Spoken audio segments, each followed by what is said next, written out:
All right, ladies and gentlemen, I was going to save this one, but based on recent events, I thought it was just way too important not to bump it up on the lineup and get it out there. It may be longer than our typical episodes, but it's a real issue in K-12 affecting all of us. So please forward this episode link to all your colleagues, your admins, board members, and community if you see fit. Now for the hook. Remember when we were told moving everything to the cloud would make us more secure? Because lately it feels like every few weeks another K-12 vendor is sending us the same email. We take your privacy seriously, right before explaining millions of student records may have been exposed. PowerSchool, Naviance, Canvas, testing vendors, analytics platforms, AI integrations. At what point do school districts stop asking, did this vendor get breached? And start asking, which one is next? And want to know the uncomfortable part? Most of it is smoke and mirrors. Most people imagine educational technology as this polished enterprise of ecosystems with airtight security and highly engineered systems. But behind the scenes, a shocking amount of K-12 technology is held together with duct tape, legacy integrations, exhausted IT departments, shrinking vendor support teams, and API connections nobody fully understands. And now we're layering AI on top of it. That's where this episode goes today. Welcome to Chips and Chalk, where we talk real K-12 technology. Not the sales pitch, not the conference version, what actually works in schools. I'm your host, Adam Swinchock, and I spent a career leading technology K-12 environments. And if there's one thing that I've learned, it's that the gap between what is promised and what actually happens in a school district is massive. This podcast is about closing that gap.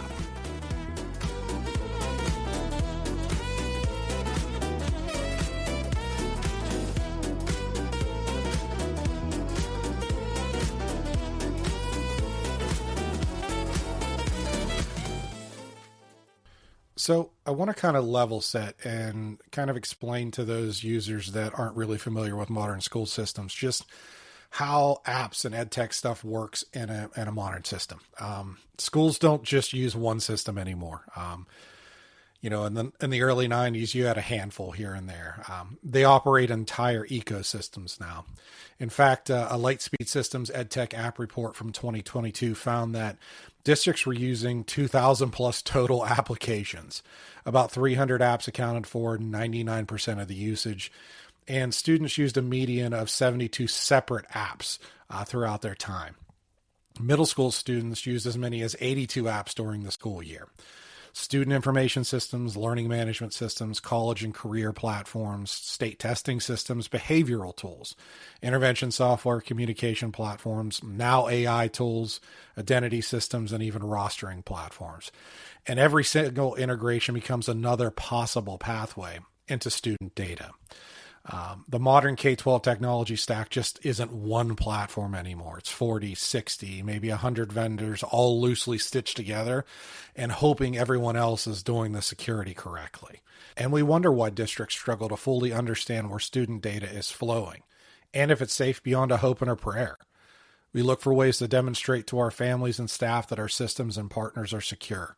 We've even recently built an entire industry around compliance checklists and trust logos. But it's still just taking vendors at their word. And in a world where you've been raised that your word is supposed to be your bond, we believe it. And vendors are constantly pushing and touting these security seals and badges on their websites, showing they value data privacy and take it seriously. So much so, they have third-party groups say their systems are secure. But one of the hardest realities for districts and community members to understand and accept is this. Certifications do not equal immunity. It's still just taking vendors at their word. Many of these seals are just checklists answered by the security officer of the vendor, and if they answered yes to enough of them, they're certified. Again, certifications don't equal immunity. It doesn't mean that we're not working towards it. Groups like One Ed Tech are working on interoperability, identity standards, and trusted app programs. Organizations like COSIN and ISTE are pushing conversations around cybersecurity readiness, student privacy, AI governance, and digital responsibility. Vendors like ClassLink are trying to improve identity management, roster security, and access visibility. And that work absolutely matters. But even with all of those efforts, no certification, no framework, no compliance badge can guarantee a platform will never be compromised. We build an entire industry around compliance checklists and trust logos, but attackers don't care about your certification badges. As CTOs, CIOs, and K-12 tech directors, we know the truth. Strive for risk reduction, not risk elimination. Well, now that I've effectively scared you into deactivating all your district's apps, we need to slow down a little bit. Because the common theme you see throughout all my episodes are about limiting risk. A traditional thought process is that it's more secure if it sits on servers in my ecosystem, within my warehouse. I have better control over what's happening. But before you war dial CDWG for a server farm quote, let's dive deeper into that question. Should districts move back towards on-prem systems? And does any on-prem system really mean more control?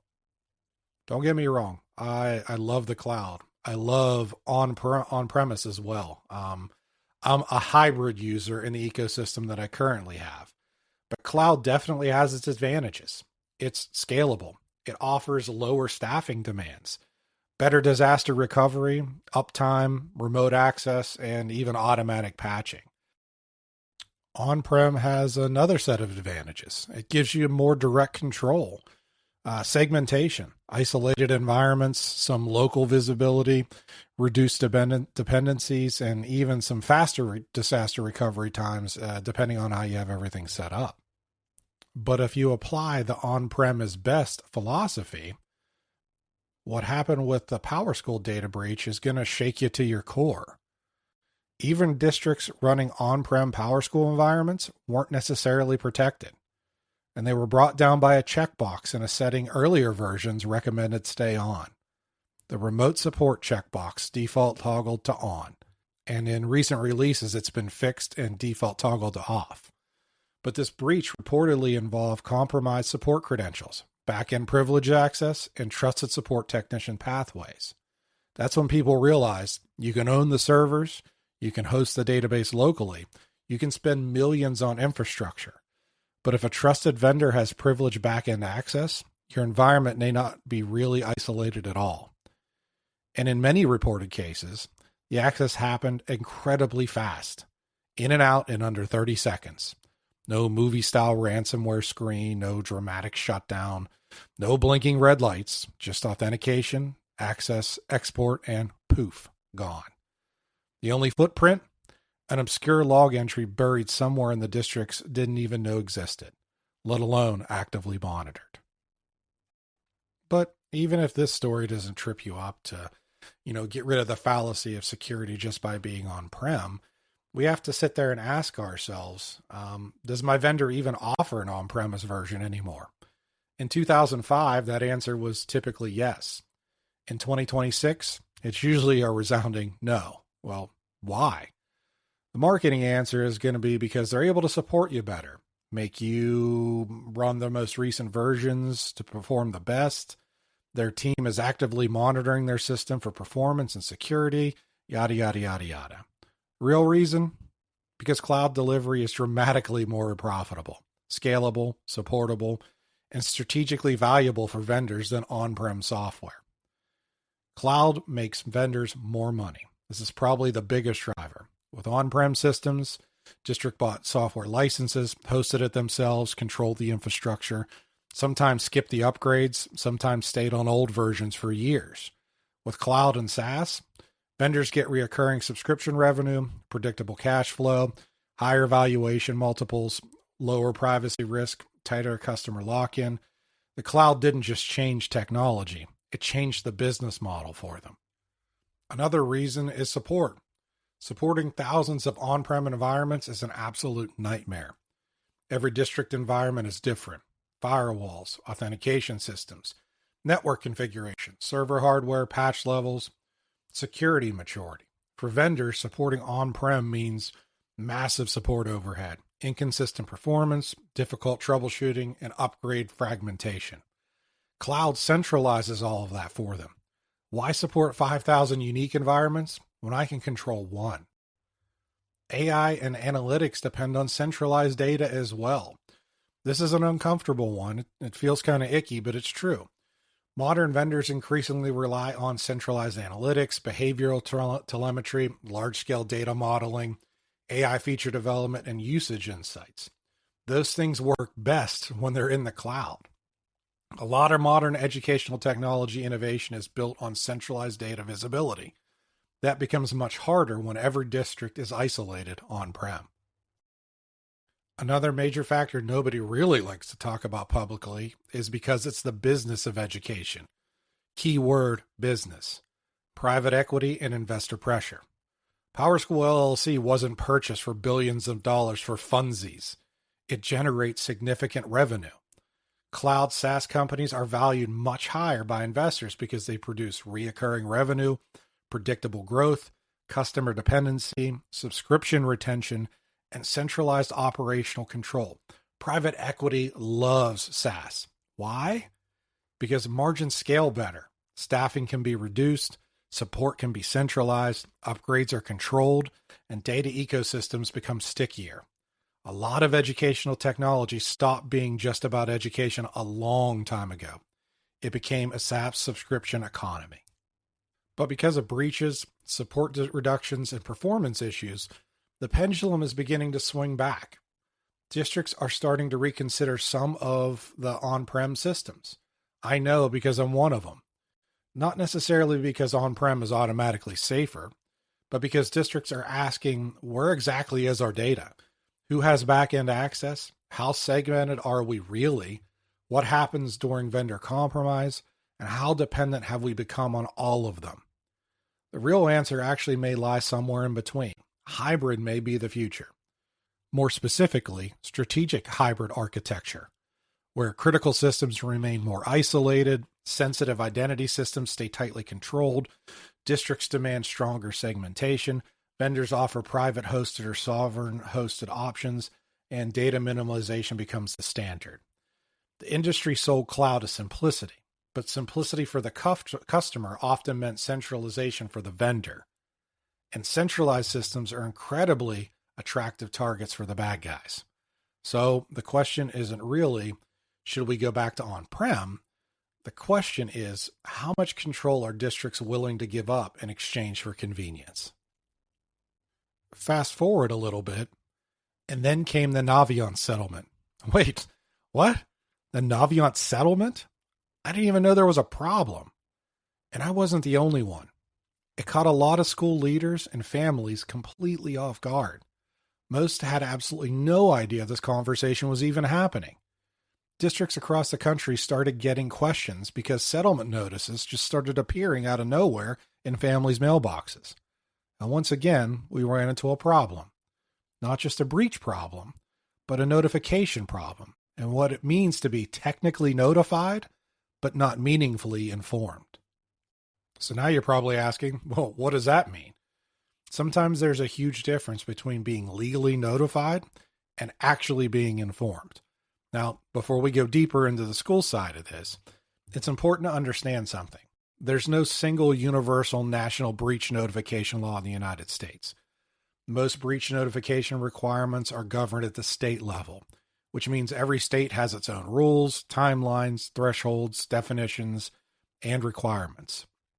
Generally, brief notification laws across states focus on notifying affected individuals without unreasonable delay, determining whether sensitive PII or personally identifiable information was exposed, defining what qualifies as a reportable breach, requirements for notifying state attorney general or consumer protection agencies, substitute notification rules when direct notification becomes impractical, methods of notification such as mail, email, website posting, and public media notices.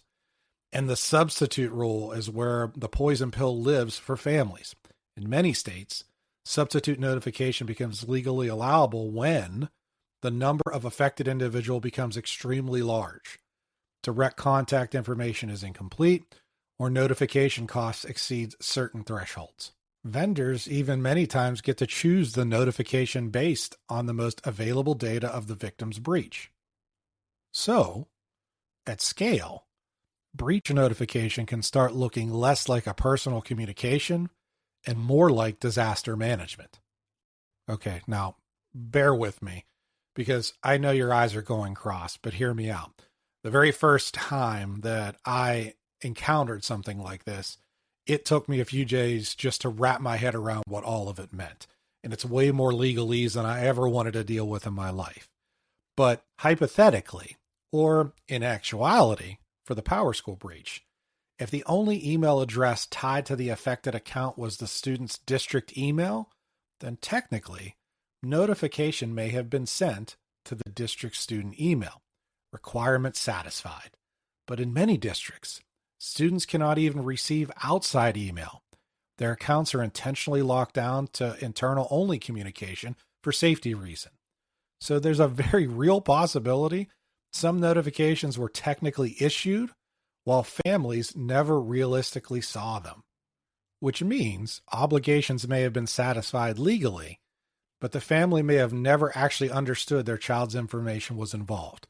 There's a huge difference between we sent the email and the family understood what actually happened. Now, this isn't just about how one vendor handles things. It isn't about PowerSchool or Naviance or Canvas as being the newest one. This is becoming a pattern across educational technology.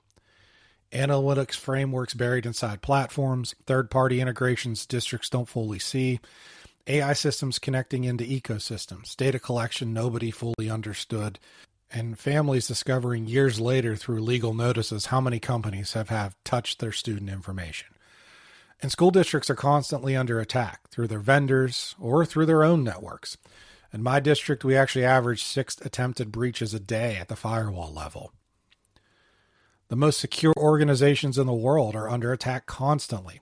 Organizations with dedicated cybersecurity divisions, threat intelligence teams, federal partnerships, and massive budgets are still under relentless attack every day. So does a school district even stand a chance? That's not meant to sound hopeless, but it's meant to reset expectations. Most districts don't have a SOC center that operates 24/7, threat hunting teams, dedicated forensic analysis. They have technology departments trying to keep classrooms operational while defending against the same internet the rest of the world faces. It's truly a daunting task. And what's even more challenging when you come to work with these different vendors is you find out that individual school districts have almost no real leverage. Every district negotiates separately. Different contracts, different privacy agreements, different legal language, different expectations, which means vendors are dealing with thousands of fragmented customers instead of one unified voice. In order to be somewhat effective and have some type of impact as an organization or as an industry, we need to employ the motto of united we stand, divided we fall. K-12 needs to band together at either the state or national level and establish universal student data privacy standards. Because without collective standards, districts negotiate from a position of weakness. Vendors can push back saying, if you don't like our practices, don't use our product. You're just one of thousands we partner with. The bottom line will barely notice it. Vendors negotiate against thousands of isolated districts. But if K-12 ever truly bands together around privacy standards and accountability, that changes the balance of power. United we stand, divided we fall. And we may never achieve that, honestly. I mean, there's just too many states, too many organizations, too many school districts that want different requirements, different settings. And, that may just be wishful thinking. But we can help level set by putting consequences in that become truly painful as a collective. Without that, nothing's going to fundamentally change. It's almost like the EPA violations from massive industrial companies.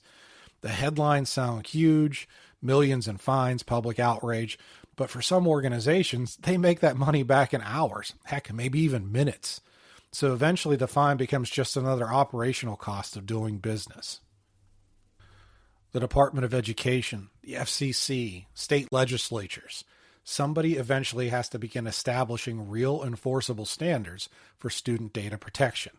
Not recommendations, not optional frameworks, not And marketing again, certifications. the chances for change at actual federal enforceable levels, requirements, maybe just pie in the meaningful sky. consequences. We've got better options with Student our data state is now legislators. critical infrastructure. And you might be saying to And we're yourself, regulating Adam, large this portions all of sounds so educational hopeless. technology, What just can like I it's even another do software now? subscription. Well, districts are not powerless. You're not in the strongest position of leverage, but you're not completely powerless either. I'm going to give you a couple items right now that are considered low-hanging fruit. Number 1, reduce unnecessary vendors. Intentionally shrink the number of applications and platforms handling student and staff data.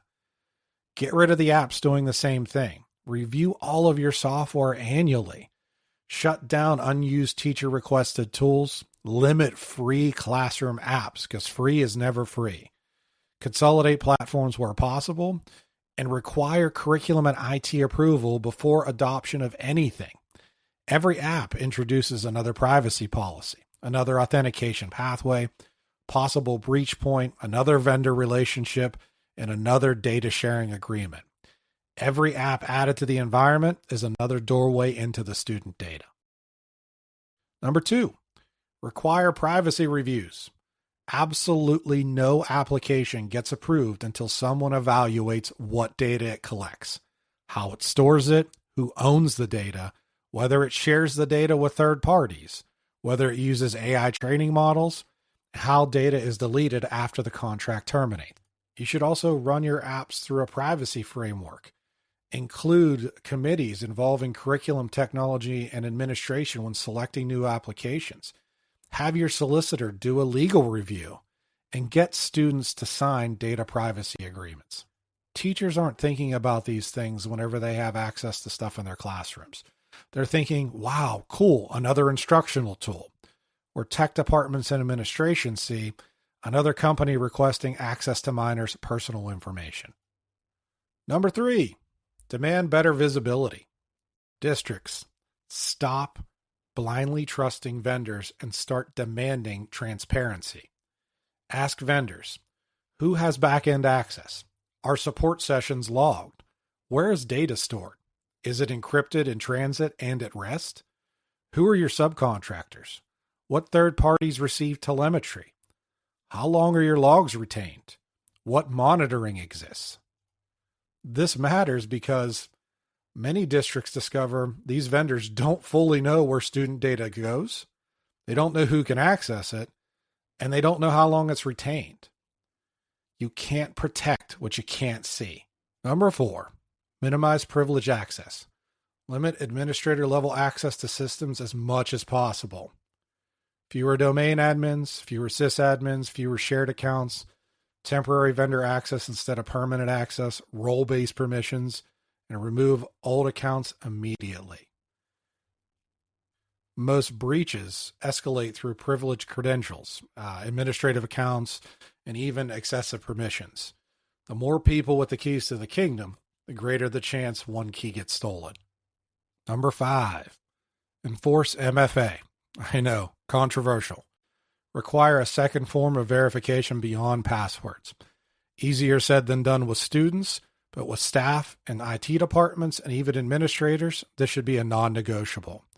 Use authenticator apps, push notifications, hardware tokens, SMS codes if you have to. It's less than ideal, but if you've got nothing, it's still better than nothing. Number 6, review logging.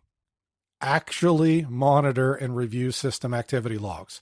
This is a hard one for local IT departments because, quite frankly, you're stretched thin enough. But it is necessary to be able to look for anything that looks suspicious or anomalous.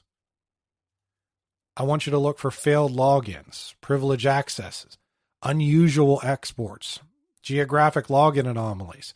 If you're based in South Carolina and a lot of your logins are happening from Singapore, something might be off. Take a look at your alerting systems. Many districts technically have logs, but nobody reviews them unless there's already a disaster. The scariest breaches aren't always the loud ones. Sometimes they're the ones quietly sitting in a log file nobody knew existed. And our last one, but actually one of the easiest to achieve, is limit data collection.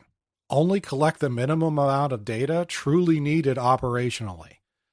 Get rid of unused fields, limiting exports, delete stale records, reduce duplicate databases and files, limit access to sensitive fields, especially in your SIS, purge old accounts as much as you possibly can, and limit AI ingestion. The less data stored, the less data exposed, the less liability created, and the less risk you carry. One of the best ways to protect data is simply not collecting more than you actually need. You can't lose data you never collected in the first place. Also, you can educate people. One of the biggest jobs for modern K-12 technology leaders may not even be technical anymore. It may just be education. Boards, administrators, and communities still often think cybersecurity means antivirus software and a firewall. Modern cybersecurity is vendor governance, legal risk, business continuity, incident response, AI oversight, cyber insurance, data privacy, and operational resilience. Boards need to understand cybersecurity is no longer an IT problem. It's an organizational risk issue. Continue to work with your principals. Continue to work with your teachers. Educate them on the dangers of allowing apps to have unfettered access to student information. The situation we're in isn't insurmountable. It's just complicated. And if we put our best foot forward and work with all of our stakeholders, we have the ability to limit our risk as much as possible. As we close out this episode of Chips and Chalk, we know that this topic feels a little bit heavy, and I want you to understand that you're not alone in this. Partner up with your local chapters of COSIN. Partner up with local tech directors and work on plans together. Involve all of your stakeholders that you have. Educate them as much as possible on what data breaches mean, what happens, where the data comes from, and how they may be notified. Because it's not a matter of if you get breached, and not necessarily just locally, but through a third-party vendor. It's not a matter of if, it's when. Modern K-12 ecosystems and vendors are so intertwined now that it's not really about building an impenetrable castle anymore. It's about surviving in a world where the walls are being tested every second. And maybe the future of K-12 technology won't be determined by who has the flashiest platform, but who finally earns back our trust. Thanks for listening. If you're in K-12, whether you're leading it, supporting it, or living it in the classroom, this is the work. If this episode hit home, go ahead and follow or subscribe wherever you're listening. And if there's something you want us to dig into, or a real-world situation you're working through, we're going to open up that soon. And as we go forward with Chips and Chalk, we're going to keep cutting through the noise. No fluff, no theory without reality, just what actually works in schools. Thanks for listening.